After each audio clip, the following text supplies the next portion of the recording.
Creo que poco, más bien diría yo que nada, podría decir de José Luis que aquí no se sepa. A la vista está el cariño que le profesa a la ciudad que le vio nacer e incluso la expectación que levanta cuando nos deleita con su presencia y con su verbo.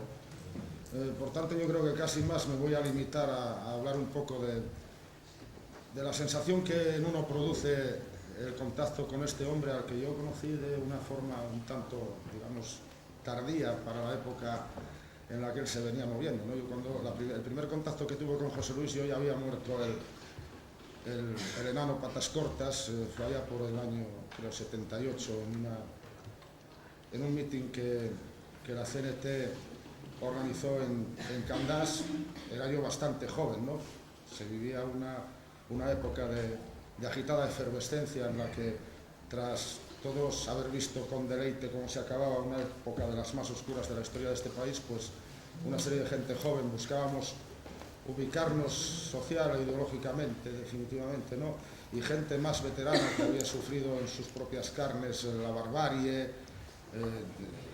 el expolio, el exilio, la humillación, la derrota, en fin, daban bocanadas de aire nuevo y dejaban salir de sí toda aquella libertad contenida a la fuerza durante muchos años, ¿no?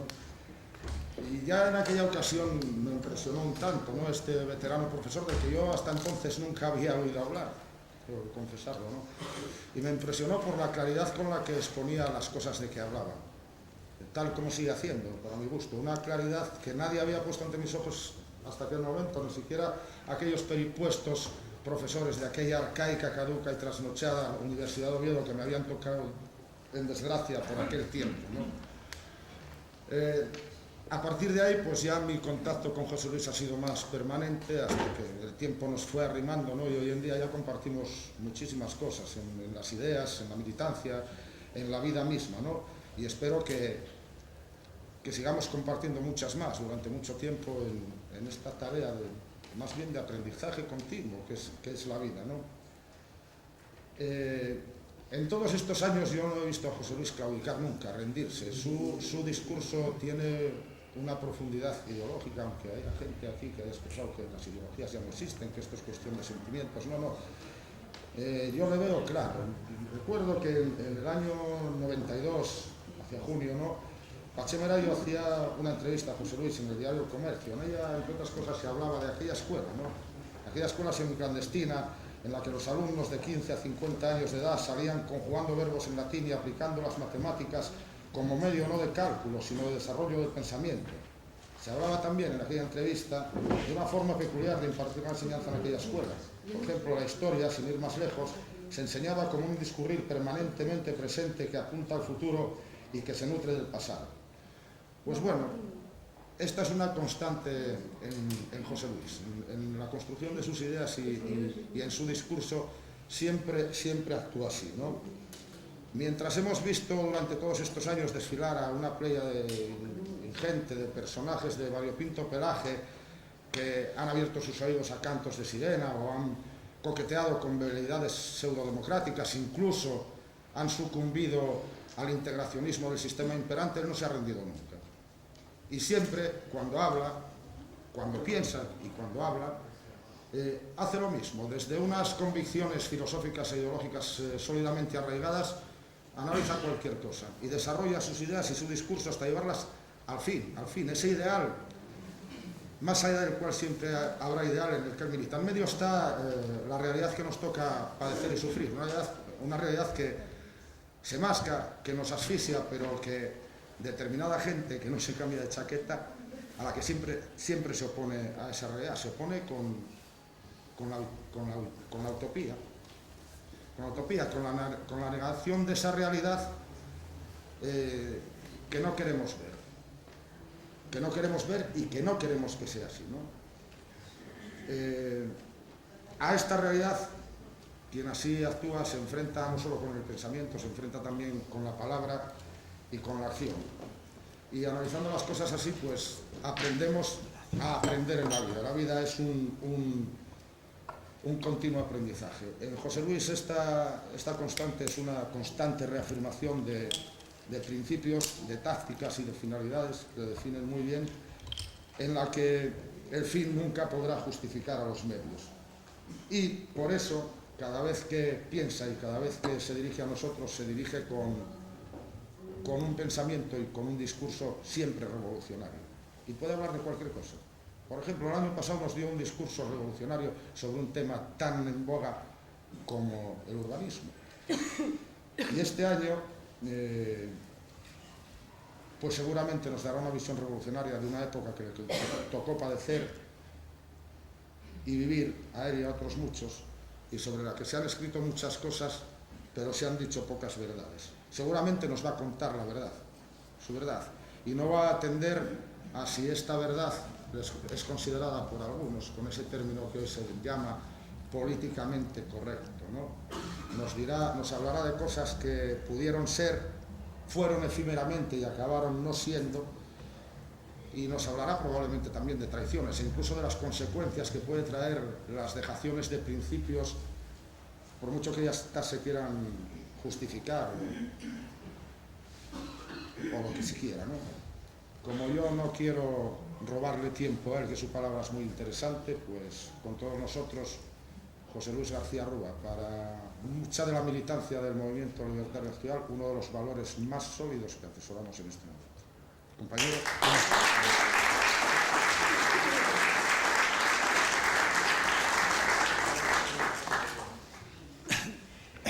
Bueno, ¿se oye?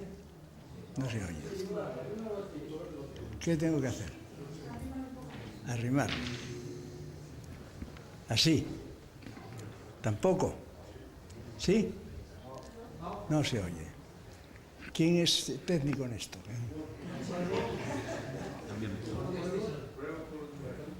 Ah, okay.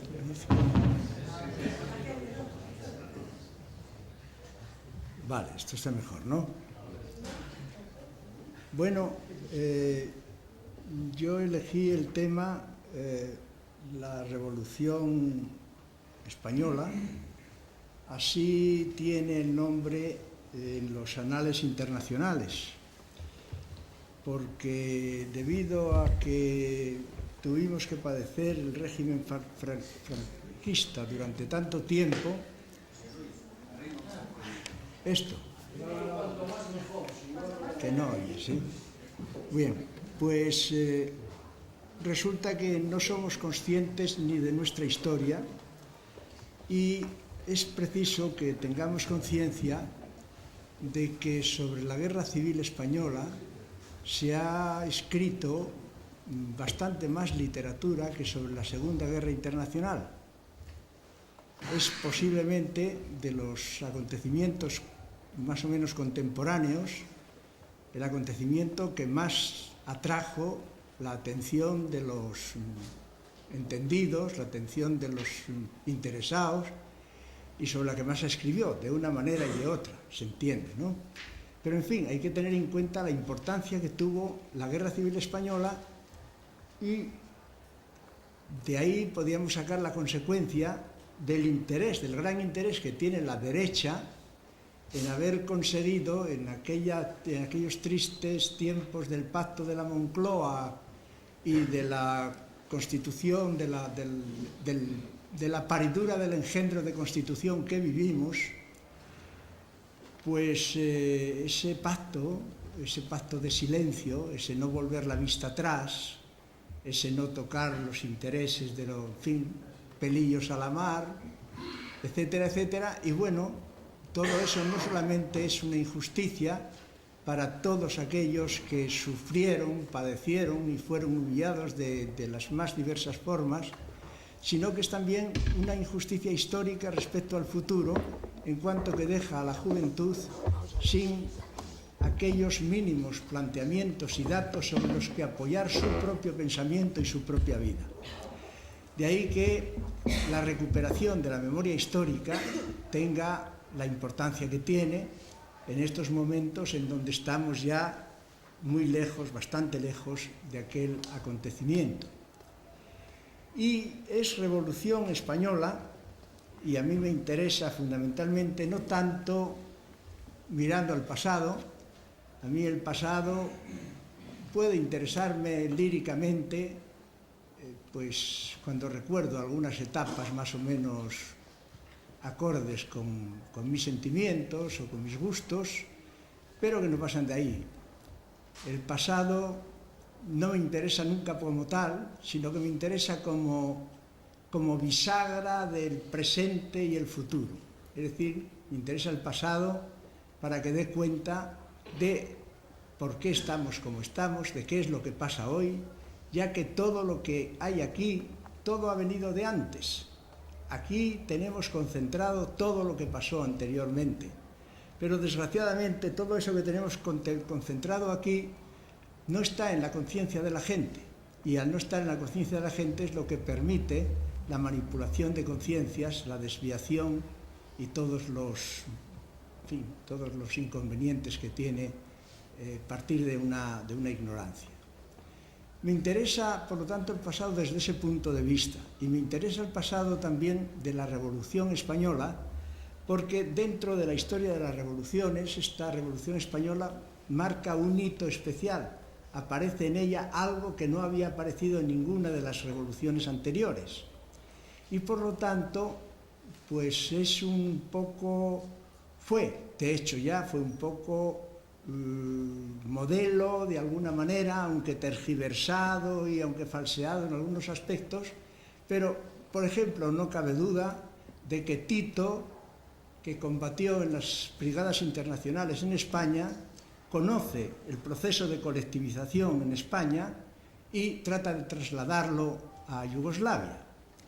No lo reproduce tal y como fue, pero sí tanto en su intento como en el intento de Mao de no hacer de la revolución campesina un proceso, un capítulo triste como el que se vivió en la URSS, por ejemplo, pues ahí, tanto en la práctica y en los presupuestos de Tito como en los de Mao, no se puede dejar de reconocer que de la historia española y de la Revolución Española han aprendido algo.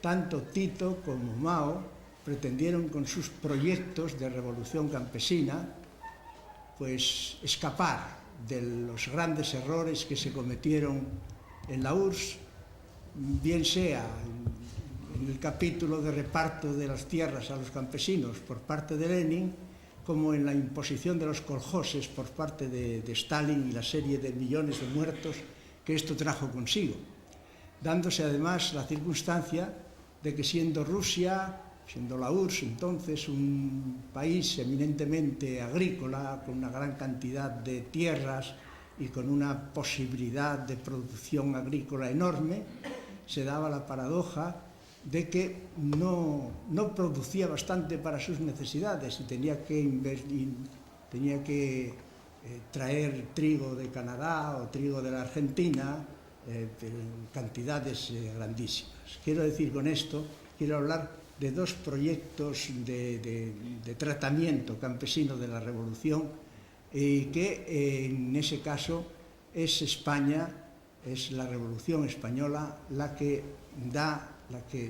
presenta, digamos, esa nueva originalidad que no había aparecido en ninguna de las revoluciones anteriores. Cierto que también en las revoluciones anteriores aparecieron intentos, amagos, pero que todos estos intentos y amagos fueron cortados de raíz por las élites imperantes que dirigieron las respectivas revoluciones. Aquí, en los 3 años, por lo menos se vio unos resultados y se dio lugar a la creación de esos ejemplos que sí son productivos, sí son activos en la conciencia histórica. Bien, esta es la razón de que a mí me interese de manera principal importante las cuestiones del pasado en cuanto que bisagra entre el presente y el futuro. Una revolución que, por otro lado, no me interesa tanto como capítulo de recordación puramente histórica, sino que me interesa como presentación de un modelo que agite conciencias, que despierte interés y que por lo menos pueda aportar algún paso, alguna incitación hacia la realización de esa asignatura pendiente que tienen todos los pueblos de la tierra, que es la revolución de los pueblos.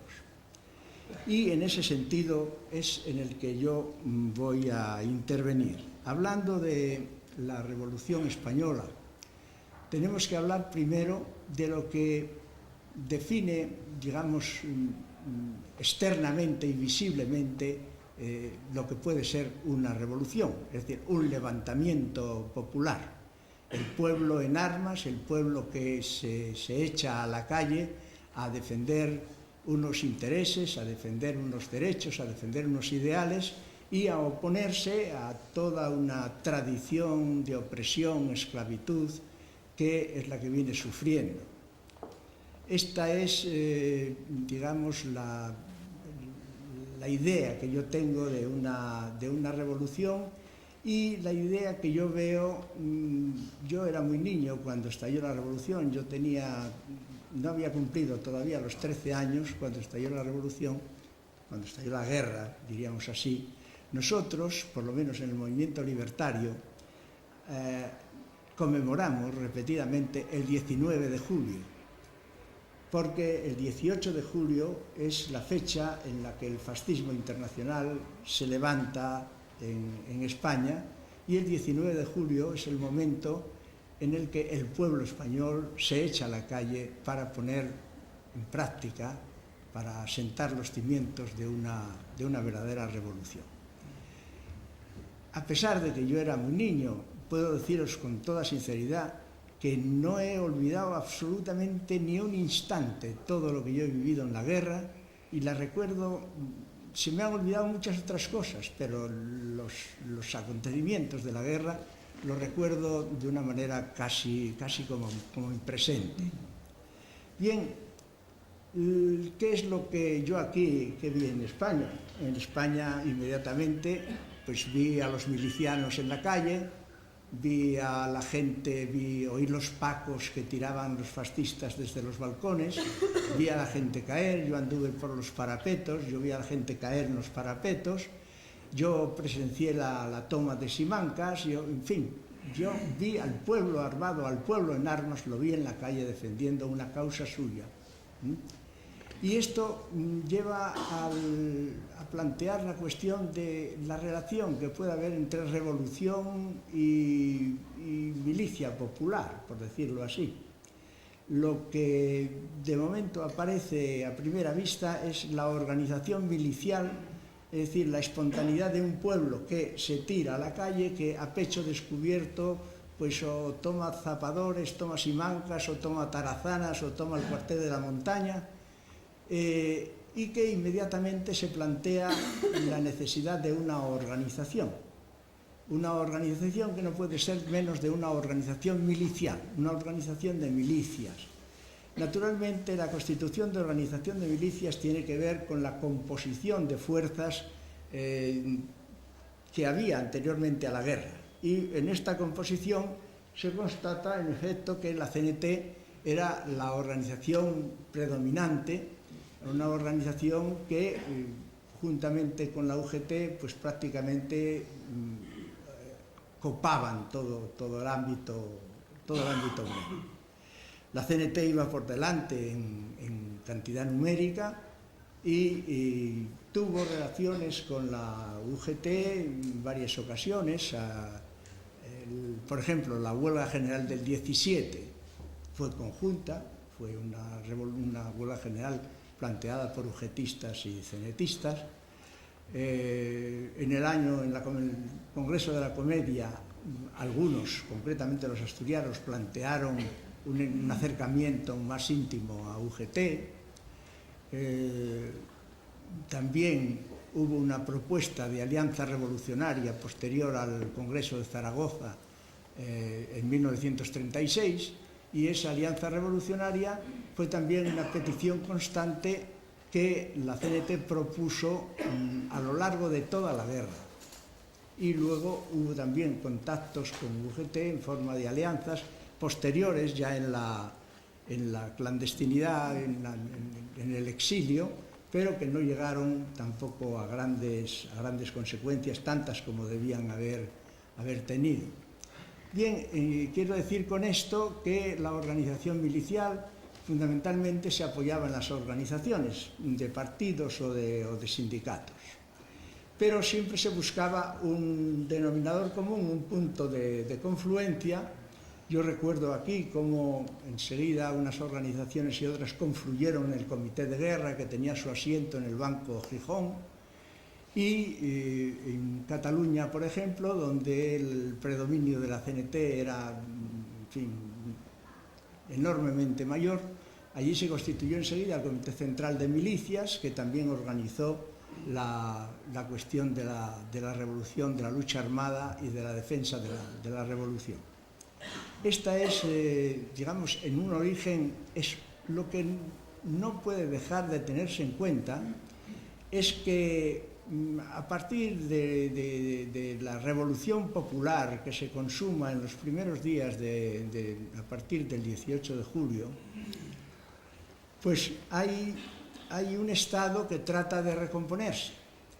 El levantamiento franquista supuso prácticamente la destrucción del Estado. El Estado quedó absolutamente aniquilado, desmoronado. Casares Quiroga, que era el gobernante entonces, el primer ministro, dimite en el primer día del 19 y el 18 de julio. Martínez Barrio, que le sigue, trata de hacer un gobierno fantasma que trata de tirar un cable al general Mola para ver cómo se arregla la cosa sin llegar a recrudecerse en la guerra. José Giral lleva más tiempo, y José Giral, que lleva hasta el 4 de septiembre del 36, está en el ejercicio de la jefatura del gobierno, es el que comprueba que no hay posibilidad de hacer ninguna clase de gobierno ni de recomposición del Estado, porque hay una situación de hecho revulsiva, transformativa, que es el hecho revolucionario. Y esta es la razón de que se recurra al hombre que tenía entonces dentro del Partido Socialista el mayor prestigio revolucionario, que era Francisco Largo Caballero, que lo toman como el hombre providencia porque, él fue el primero que dijo, primero ganar la guerra, la milicia debe organizarse de otra manera, en un cuerpo único, y por lo tanto prácticamente desorganizar la milicia. Él es el que recompone las antiguas fuerzas de seguridad, por ejemplo, la Guardia de Asalto, que había sido creada por el socialista Galarza en la época de la conjunción republicano-socialista. La Guardia Civil en algunas partes también siguió leal al gobierno y tomó el nombre de Guardia Nacional, aunque nunca hizo grandes cosas en favor de la revolución, por supuesto, ¿no? Y siempre estuvo un poco dispuesta a que el gobierno la recuperase y la pusiese en su sentido tradicional de fuerzas represivas de orden público. Bien, esta es de manera que Carabineros por un lado, Guardia Nacional, que es Guardia Civil, y guardias de asalto, en muy pequeña minoría y además totalmente desorganizadas, es lo que trata de recomponer Largo Caballero cuando propone la organización de un cuerpo de milicias de la retaguardia, donde trata de reunir en un solo cuerpo las milicias de los diferentes cuerpos y organismos, sometidos todos a un mando único, y pasando a los cuerpos de Carabineros, Asalto y Guardia Civil los efectivos restantes que no cupieran en esa cantidad de hombres que él quería disponer a las milicias de retaguardia. Era de esta manera, fue un poco eso, el hombre providencia, a partir del cual sí se trata de recomponer el Estado, ¿no? Recomponer el Estado, cosa que Giral había intentado, pero no había podido de ninguna manera, y que Largo Caballero, por supuesto el sucesor de Largo Caballero, que fue Negrín, tampoco pudieron a lo largo de toda la guerra llevar a término absoluto sus designios. Pero sí pudieron entorpecer la revolución en sí misma, sí dieron lugar a una serie de entrechocamientos en las distintas fuerzas que componían el bando republicano, y si bien no pudieron destruir el sistema de las colectivizaciones y tampoco pudieron destruir del todo, aunque sí consiguieron el ejército único, el mando único, el ejército regular, la militarización, lo consiguieron porque tampoco la CNT estaba en contra del mando único, pero la CNT nunca quiso renunciar a la identidad de sus organizaciones armadas. Esto dio lugar a una controversia inicial, la controversia de primero la guerra y luego la revolución, que era lo que planteaba con la boca pequeña Largo Caballero y con la boca grande los comunistas en general. Cosa chocante realmente, porque el Partido Socialista no del todo, pero Largo Caballero sí, le habían llamado el Lenin español a Largo Caballero antes de la guerra, y por supuesto los comunistas siempre habían hecho gala de su carácter revolucionario y transformador. Y aquí se trataba justamente de detener la revolución, de negar la revolución, y por eso la justificación teórica era esa: primero ganar la guerra y luego hacer la revolución. Bien, ya Durruti en Madrid dijo con claridad que ese no era el problema para el movimiento libertario, que en el movimiento libertario no se comprendía hacer la guerra sin la revolución y la revolución sin la guerra, sino que se hacía todo simultánea y conjuntamente.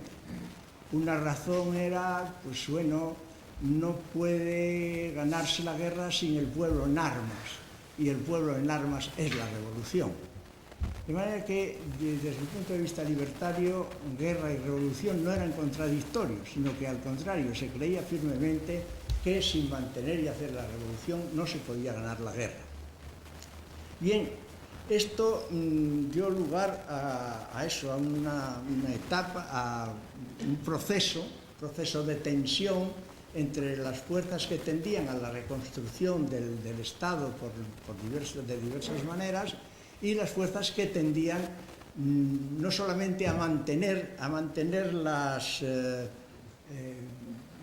conquistas revolucionarias, sino a aumentar y prácticamente engrandecer la revolución.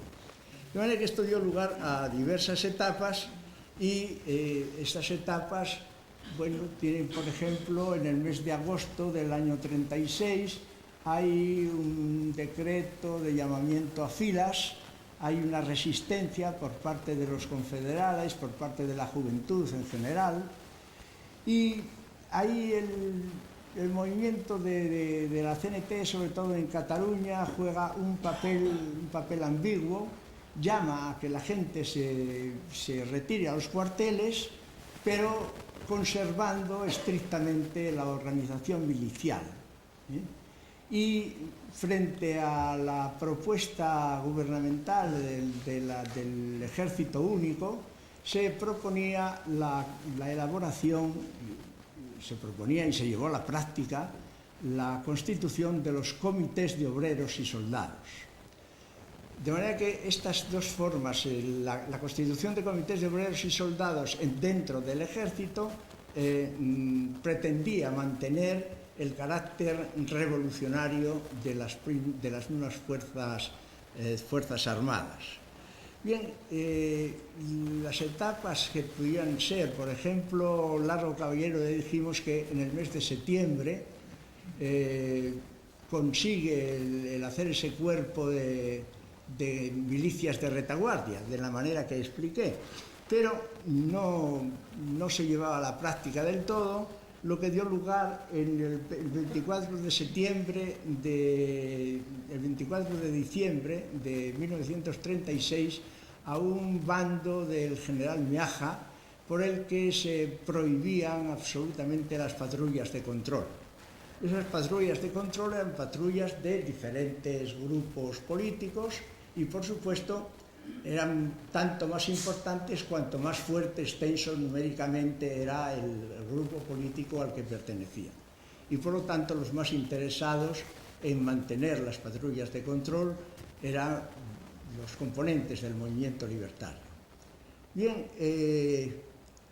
esto dio lugar a enfrentamientos graves, por ejemplo, en Madrid, pues se dio muerte a un tal Yagüe, que era delegado de UGT de Abastos.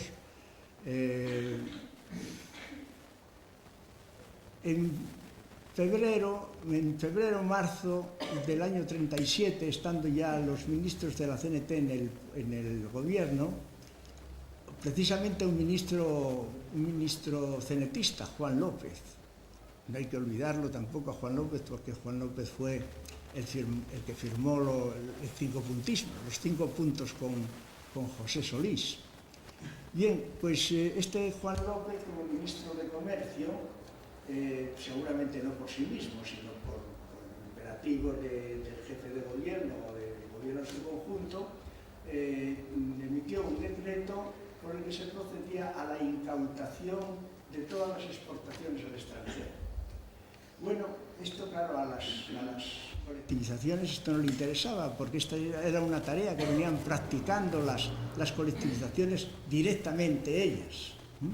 Y entonces hubo una negativa a esto, entonces mandaron a la Guardia de Asalto que reprimiera a los colectivistas, cosa que hizo, pero sucedió también que en esa fecha la columna de hierro, que era una columna faísta, una columna producida por la FAI, bajó del frente de Teruel, donde estaba parte de ella, bajó del frente de Teruel, donde estaba cumpliendo su cometido, bajó a Valencia, se enfrentó a la Guardia de Asalto que había asaltado el centro obrero de Vilanesa, venció a la Guardia de Asalto y dio lugar a un tumulto en el gobierno que fue más o menos, pues en fin, digamos, transaccionado entre los ministros de la CNT por un lado y los demás elementos del gobierno, pero que es un ejemplo claro de cómo frente a esa tendencia constante de reconstrucción del Estado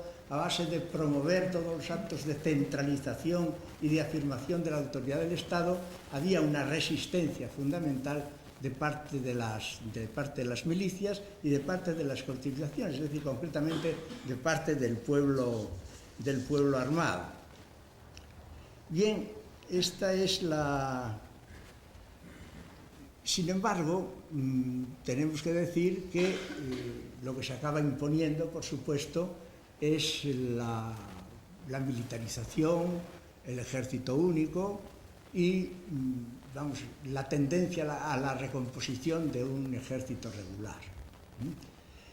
Sin embargo, también en ese caso la motivación revolucionaria se mantuvo de alguna manera, porque aquellas unidades militares que tenían efectivos suficientes para constituir tal unidad militar se mantenían conforme a la estructura primera que había sido creada desde la base milicial. Por ejemplo, la 26 División, la 28 División, la 25 División eran divisiones confederadas y lo fueron hasta el fin de la guerra. Hay que, como caso anecdótico, por ejemplo, decir que la 26 División, que es la antigua columna Durruti, fue la única que pasó a Francia después de la caída del frente de Cataluña con armas en la mano, es decir, fue desarmada en el interior de Francia y no en la frontera. Bien, la división número 11 era la de Lister, era comunista, la división 27, la Carlos Marx, también era comunista, la división 30 era mezclada entre nacionalistas catalanes y comunistas. La División 14 fue mandada por Cipriano Mera, un confederal. Este Cipriano Mera, también habiendo sido ascendido a teniente coronel, fue también mando del cuarto cuerpo de ejército. En fin, siempre se mantuvo, a pesar de todo, siempre se mantuvo esta tendencia, hasta tal punto de que a finales de la guerra, cuando se plantea ya por parte, digamos, negrinista, comunista, la de dar una especie de golpe donde los mandos recayeran todos sobre mandos comunistas, se produce una revolución, una reacción a esto, comandada por el coronel Casado, y sobre todo donde se aprestó la fuerza por parte de las Fuerzas Armadas mandadas por Cipriano Mera. Pero hay que tener en cuenta que antes de todo esto, y cuando se planteaba la cuestión de negociación, rendimiento, en qué forma, de qué manera, con qué contamos, en el movimiento libertario se contabilizaban 300.000 hombres armados repartidos por los distintos cuerpos de ejército. Seguramente la existencia de estos 300.000 hombres armados repartidos por los diferentes cuerpos de ejército fue lo que impidió a esos reconstructores del Estado, a esos que promovían la recuperación de la autoridad del Estado, el dar un golpe definitivo sobre la CNT. Evidentemente no pudieron darlo por ahí, lo intentaron, por ejemplo, con el caso del comandante Maroto, un hombre muy famoso en la guerra, un confederal que denunció o insultó, no sé, de alguna manera en un mitin al gobernador comunista de Almería, y le quisieron fusilar. Le mantuvieron preso, etcétera, etcétera, y lo que sí es claro es que no pudieron hacer esto porque la CNT dijo que, en fin, que eso era materia suficiente para que ella se levantase con todos los elementos que tenía ella. Respetaron, por lo tanto, a Maroto, que acabó suicidándose al final de la guerra en Albatera, cuando ya, en fin, estaban las fuerzas fascistas a 2 pasos de donde ellos estaban. Bien, esta es por decirlo así, un poco la historia sucinta de la organización milicial. Esta imposibilidad de atacar a la CNT de lleno por la fuerza que la propia CNT tenía no impidió el reblandecimiento del movimiento revolucionario. Quiero decir que ese ataque lo dirigieron también contra el POUM. A la CNT no pudieron atacarla de frente, pero al POUM sí hicieron lo suficiente para destruirlo completamente. Procedieron sobre él con un auténtico pogrom, es decir, una persecución, digamos, de asedio permanente, que llevó, por un lado, ya lo veremos, al asesinato de Andrés Nin, asesinato de la forma más cruel y más indecible posible, y por otro lado llevó también a ser objeto de práctica judicial los 5 o 6 más grandes componentes del POUM. El POUM desapareció prácticamente durante toda la guerra civil, tuvo que pasar a la clandestinidad, y el POUM era importante sobre todo porque en Cataluña jugaba un papel de mucha influencia en la UGT catalana. Prácticamente en Cataluña la fuerza absolutamente predominante era la CNT.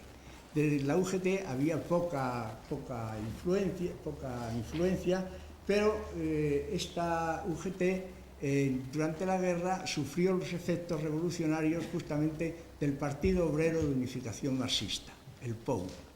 Y ahí es donde tuvo el concurso polémico con la otra fuerza política que nació de una confluencia de fuerzas, se llamó PSUC, Partido Socialista Unificado Catalán, que era, por decirlo así, la versión comunista en Cataluña. Era prácticamente un organismo del Partido Comunista, que acabó desbancando al POUM, no solamente a partir de los sucesos de mayo, sino también con anterioridad a los sucesos de mayo y aprovechando un pacto que el PSUC y la UGT catalana habían hecho con la CNT-FAI y un poco queriendo buscar a través de este pacto un poco la neutralidad de CNT, dirigieron sus armas contra el POUM y eliminaron de la Generalitat en la única consejería que tenía este POUM y que era detentada por Andrés Nin.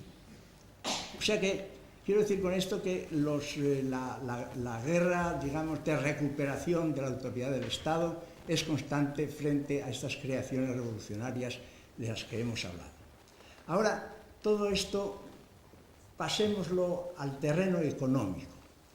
El terreno económico está fundamentalmente definido por las colectivizaciones y seguramente las colectivizaciones fueron el hecho histórico más importante que haya producido la Revolución Española. Bien, no podemos decir que a priori haya sido una cosa lograda o producida por los sindicatos, sino que fue producto de la acción espontánea de las masas populares en pie de guerra, enardecidas y con las armas en la mano. Procedieron a las incautaciones de todos aquellos que habían escapado, pero no solamente de los que habían escapado, sino de aquellas grandes confiscaciones, grandes extensiones de tierra que pertenecían a grandes propietarios y también a medios propietarios. El único problema que se planteó ahí fue el problema de la pequeña propiedad. Bien, pues estas colectivizaciones, la importancia de ellas es que llegaron a ocupar casi un tercio de la totalidad de las tierras españolas. Ahora, contando con que hay dos bandos y contando con que la colectivización no se extendió a todo el conjunto de las tierras, sino fundamentalmente a la parte cosechable de las tierras, a las tierras cultivables, sí puede afirmarse cuantitativamente, y eso está estudiado, que las colectivizaciones abarcaron los 2/3 de todas las tierras del bando republicano. O sea que la importancia de las colectivizaciones quedó absolutamente fuera de lugar. Estas colectivizaciones fueron de lo más variopinto.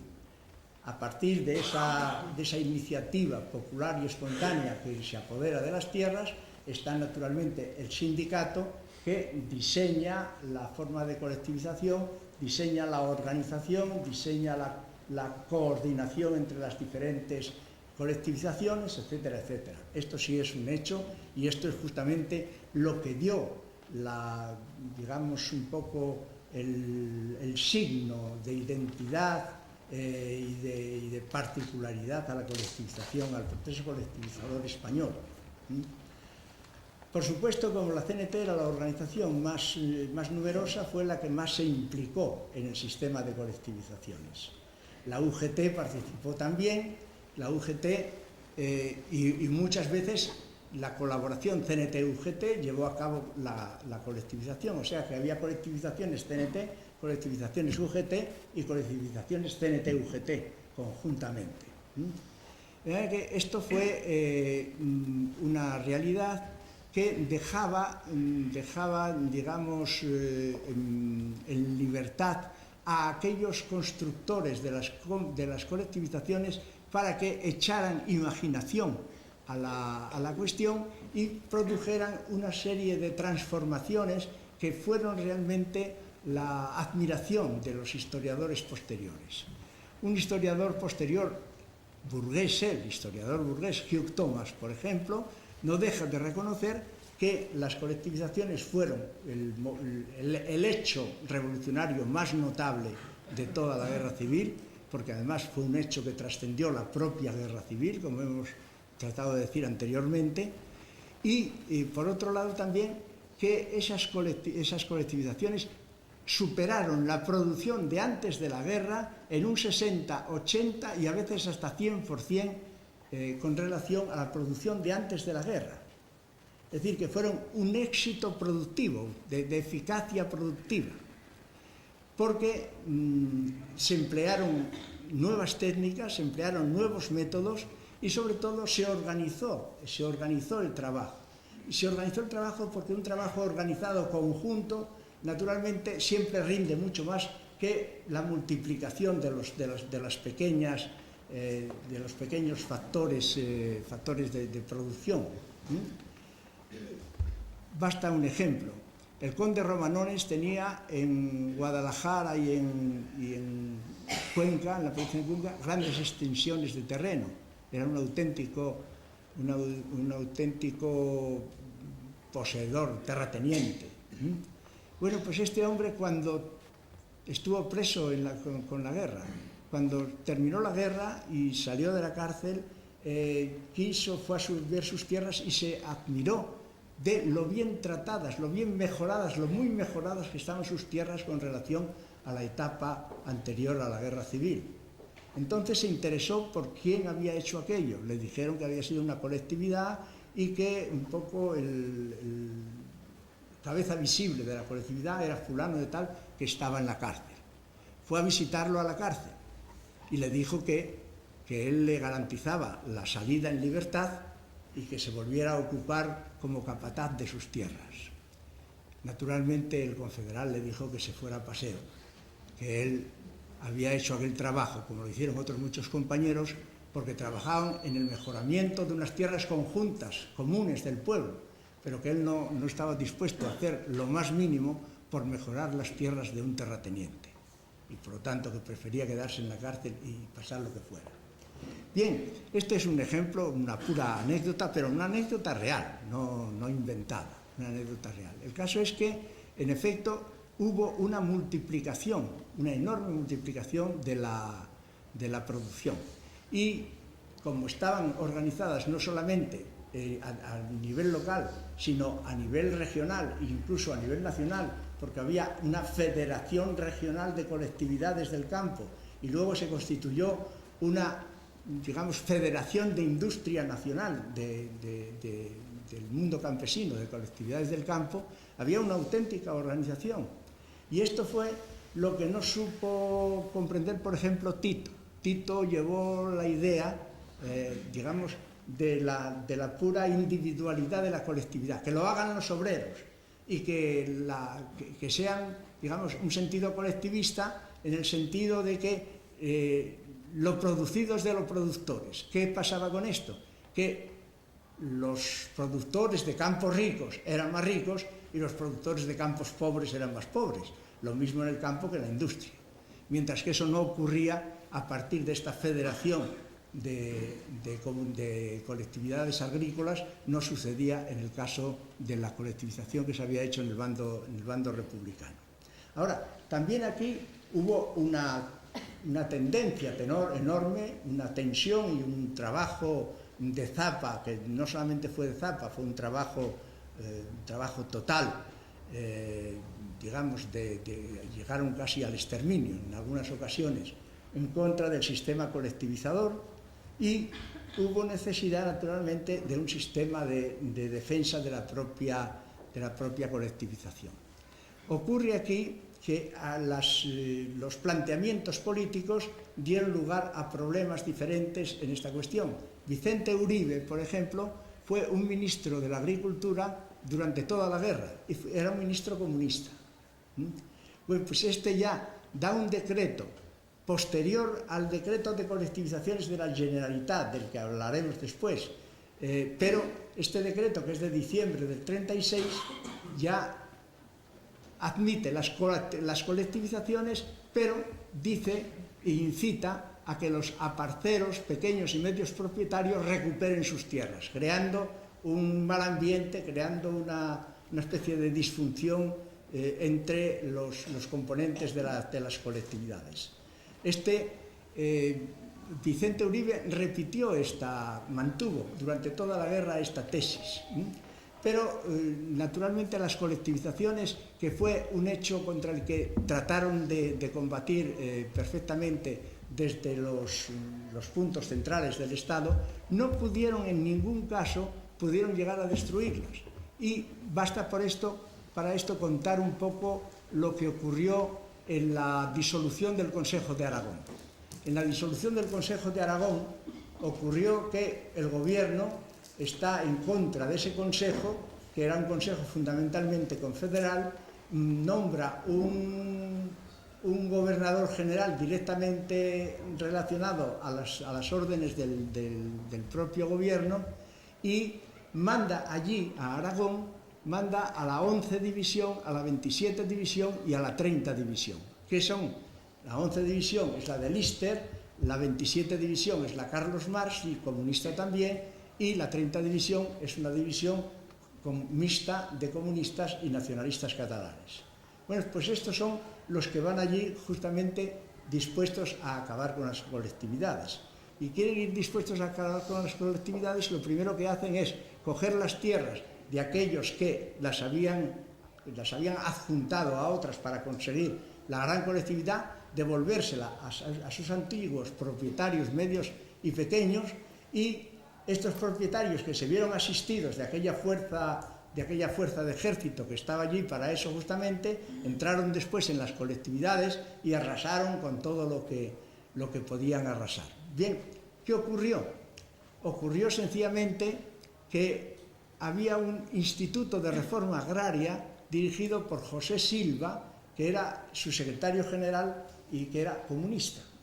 Y José Silva, después de aquello, vio claramente que se habían equivocado y que tenían que volverse atrás. ¿Por qué razón? Primeramente, ya Vicente Uribe, que había hecho aquel decreto del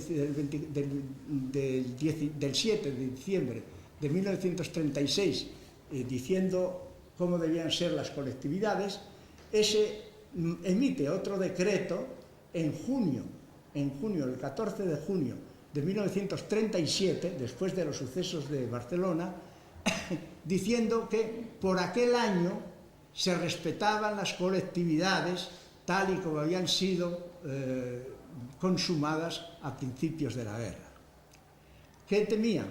Temían sencillamente que el descontento que había habido en la clase trabajadora y en la clase campesina por los resultados de los actos de los sucesos de mayo de Barcelona,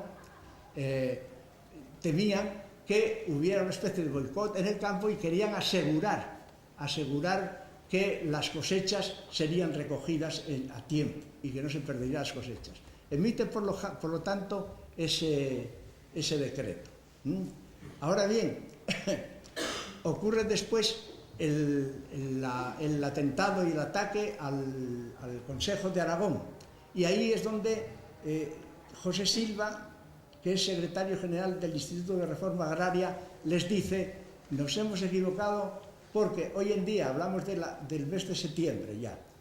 El ataque al Consejo de Aragón fue en agosto y estas declaraciones son de septiembre del 37.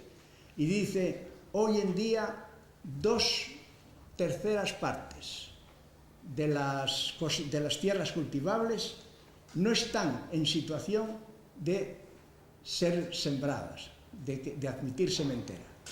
¿Qué pasa? Pues naturalmente que habían creado una terrible disfunción en el funcionamiento de las colectividades y habían puesto en peligro la propia producción, con lo cual tuvieron que respetar otra vez las colectividades y hacer que siguieran en la misma función que anteriormente. Lo único que afectó en el Consejo de Aragón fue que, en vez de ser una cosa pública, la Federación de Colectividades era una cosa pública, pasó a ser parte integrante de los sindicatos.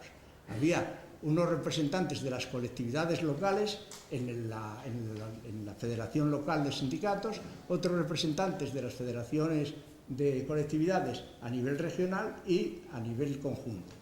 De manera que quizá aquí pudiera extraerse una enseñanza, la enseñanza de que la CNT se había visto en un enorme compromiso al estallar la guerra, se había planteado si ir a por todas y hacer una especie de república libertaria en Aragón, Cataluña y Valencia, por ejemplo, y no aceptaron eso, prefirieron formar parte del frente antifascista y a partir de esa militancia en el frente antifascista ir viéndose obligados progresivamente a entrar en los respectivos gobiernos, bien sea en la Generalitat el 26 de septiembre de 1936 o el 4 de noviembre de 1936 en el gobierno central. Pero naturalmente, al entrar en los gobiernos, primeramente renunciaban a sus principios que están en contra de todo gobierno, en contra de todo Estado. Y por otro lado, se veían también en que las fuerzas contrarias al movimiento confederal que estaban en el Estado buscaban todos los resquicios legales para ir aminorando y socavando las conquistas que la CNT revolucionariamente había establecido. De manera que está en una situación, digamos, ambigua y aquí, al pensar la solución que se da a las colectividades de Aragón después de la disolución del Consejo de Aragón, uno se puede preguntar si la CNT no tenía que haber intervenido para nada en las cuestiones del gobierno de la Generalitat ni del gobierno central, y que debía haberse mantenido simplemente como una fuerza social que está, digamos, jugando un campo decisivo tanto en el terreno militar, en el frente, como en el campo de la economía. Hay que tener en cuenta una cosa. Por ejemplo, Largo Caballero, cuando accede al gobierno, da un discurso y en ese discurso dice que él hubiera querido hacer partícipes del gobierno a los representantes del campo proletario, pero que altos organismos no se lo habían permitido. Altos organismos por encima de un jefe de gobierno solamente puede ser el presidente de la República o bien los elementos de su consejo ejecutivo del propio partido que se lo hubieran impedido. Eso es. Bien, en esta tesitura están de atracción, tratar de atraer a la CNT, al gobierno, por eso. Y luego, en una entrevista que le hacen un mes más tarde, en el mes de octubre, ya dice él que, bueno, que se va a dar entrada a la CNT, que primeramente la CNT se lo habían propuesto y se había negado, pero que ahora, a la vista de las terribles y graves circunstancias militares, había decidido incorporarse al gobierno. Y dice también, más tarde, dice, naturalmente, hay problemas o puede haber problemas de carácter social y económico, pero todo esto lo arreglaremos con la CNT. Son palabras de Largo Caballero. Todo esto lo arreglaremos con la CNT. ¿Qué quiere decir? Que trataba naturalmente de atraer a la CNT al gobierno al objeto de evitar que la CNT ejerciera esa fuerza independiente que tenía de manera incontestable en el campo de la economía, y que reconoció el José Silva, al que ha aludido, cuando dice no se puede hacer esto. Es decir, lo que quedó claro es que un sistema de colectivización hecho por el propio pueblo de forma activa desde los primeros días a partir del 19 de julio no se podía desmontar a base de decretos. Era una realidad, y la verdad es que tanto en el campo como en la industria trataron de llevar esta tónica hasta el exterminio total, pero nunca lo pudieron. Es decir, siempre tuvieron que mantener las colectividades tal y como estaban, y luego en el campo de la industria ocurría lo mismo. En el campo de la industria, por ejemplo, pues todas las industrias estaban colectivizadas, estaban en Cataluña incluso amparadas por un decreto de la Generalitat de octubre del 36, posteriormente a la entrada de la CNT en la Generalitat, que entró el 27 de septiembre del 36. Bien, pues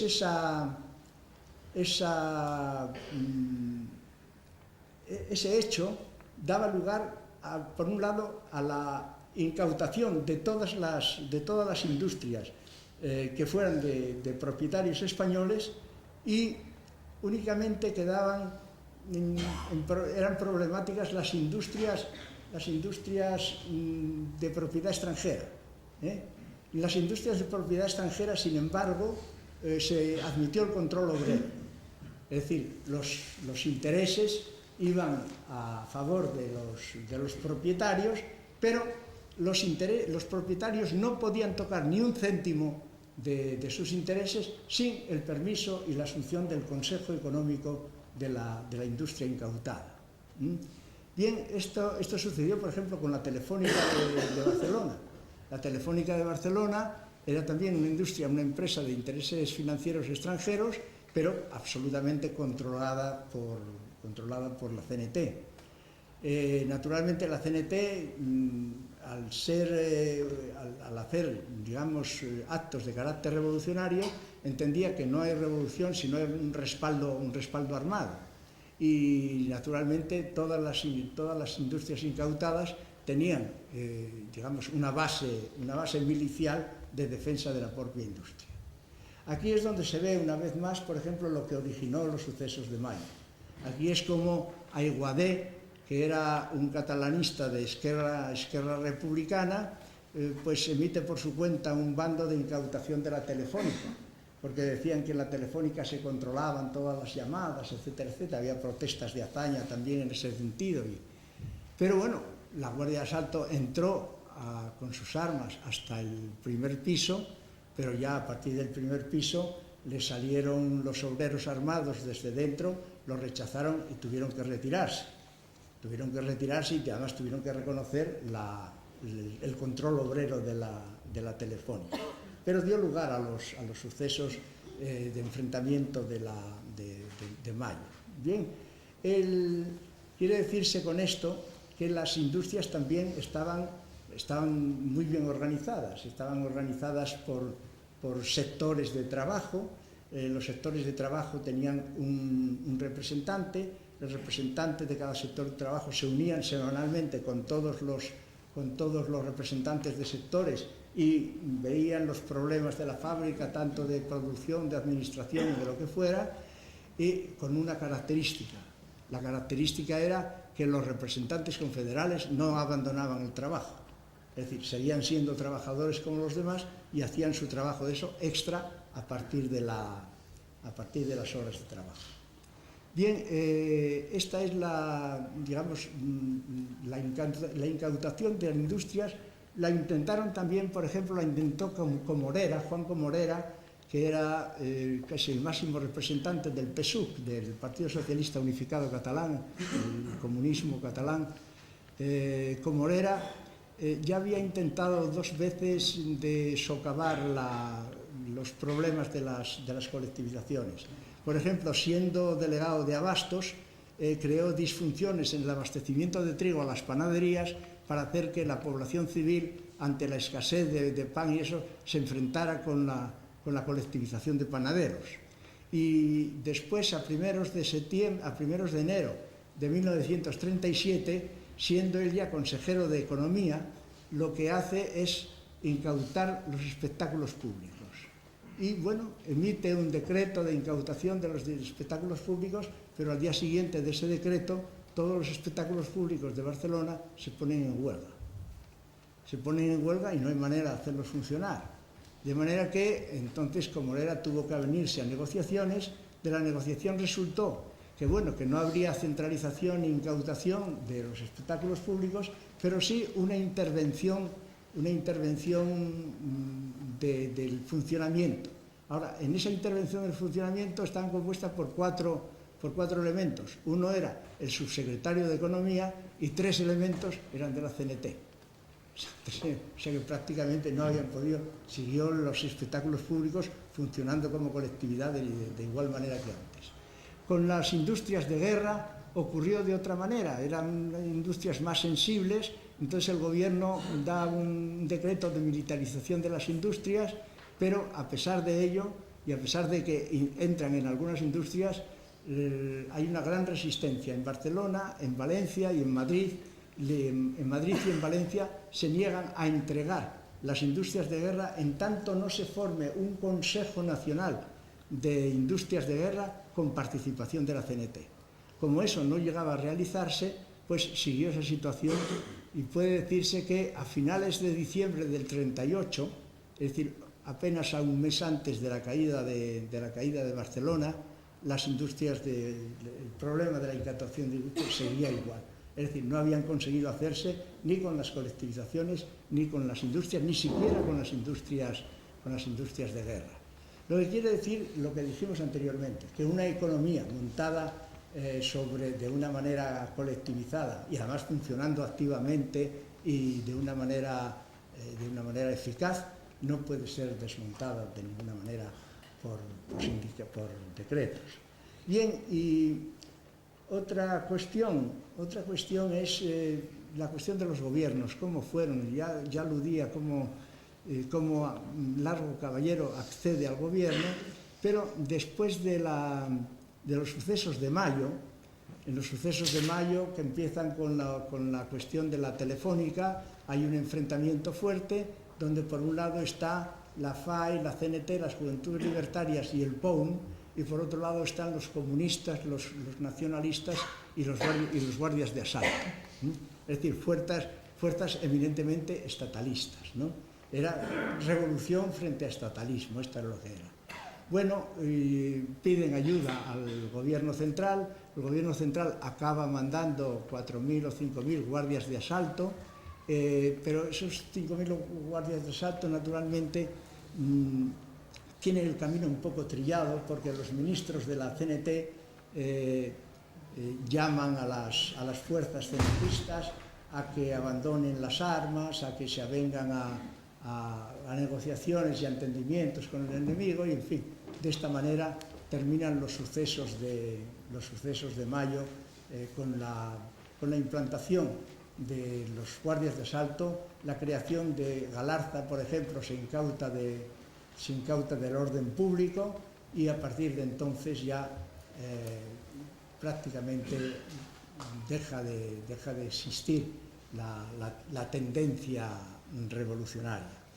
Entonces, quiere decir esto que los ministros de la CNT no juegan desde el punto de vista, sobre todo, de otros confederales, y yo me pongo de lado también de esos confederales, no juegan el papel debido, y resultas de ello, el gobierno no ataca a la CNT, porque además no podía atacarla en razón de, como dije anteriormente, las fuerzas en pie de armas que tenía la CNT, pero le ponen una serie de impedimentos sucesivos. De manera que a partir de entonces, a partir de los sucesos de mayo, la fuerza, el bando revolucionario dentro de la guerra civil en el campo republicano pierde la iniciativa revolucionaria, se mantiene a la defensiva hasta el final.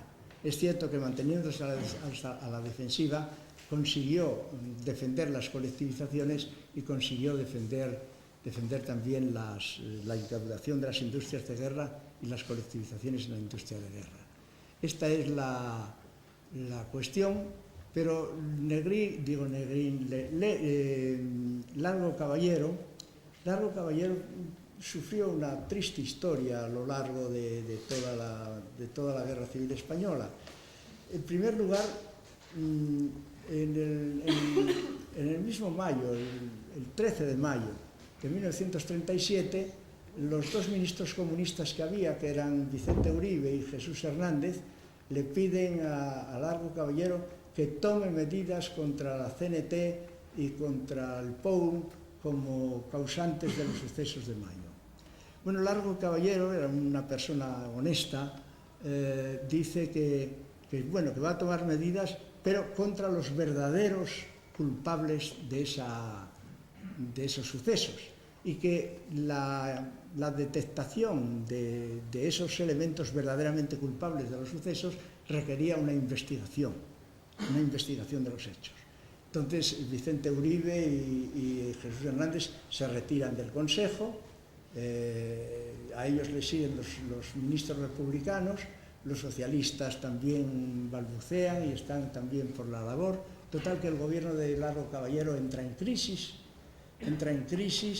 y trata de hacer un nuevo gobierno pero ese mismo gobierno es rechazado también por los comunistas y los socialistas, y Largo Caballero queda en absoluta minoría.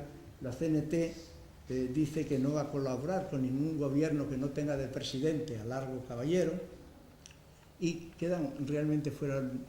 Bueno, hay tres elementos de socialistas, 2 comunistas y luego un republicano, un catalanista, uno de izquierda republicana, otro de Unión Republicana, son los componentes y un vasco también, los componentes del gobierno Negrín. El gobierno Negrín es un gobierno de iniciativa fundamentalmente comunista, ¿no? Y eso lo mantiene a lo largo de todo el trayecto de guerra hasta abril de 1936, en que la guerra termina. Bueno, pues decir que la CNT abandona de esta manera al gobierno, y abandona también, había abandonado ya también la Generalitat. Había abandonado la Generalitat porque la Generalitat, desde los sucesos de mayo, estaba constituida por un gobierno provisional. Entonces, en junio, el 12, el 14 de junio, tratan de que el gobierno de la Generalitat no sea provisional, sea un gobierno efectivo, y la CNT pide paridad en ese gobierno efectivo. Pide que haya, con mucha ingenuidad por parte de CNT, pide que haya tres elementos, cuatro elementos de CNT, 4 también de Esquerra Republicana, que haya también 3 comunistas, en fin. Companys no se lo consiente, sino que pone, además de esos elementos, pone también un representante de Rabassaires, un representante de Unión Catalana, de Alianza Catalana, quiero decir, y un representante, Vox Impera concretamente, que era representante técnico.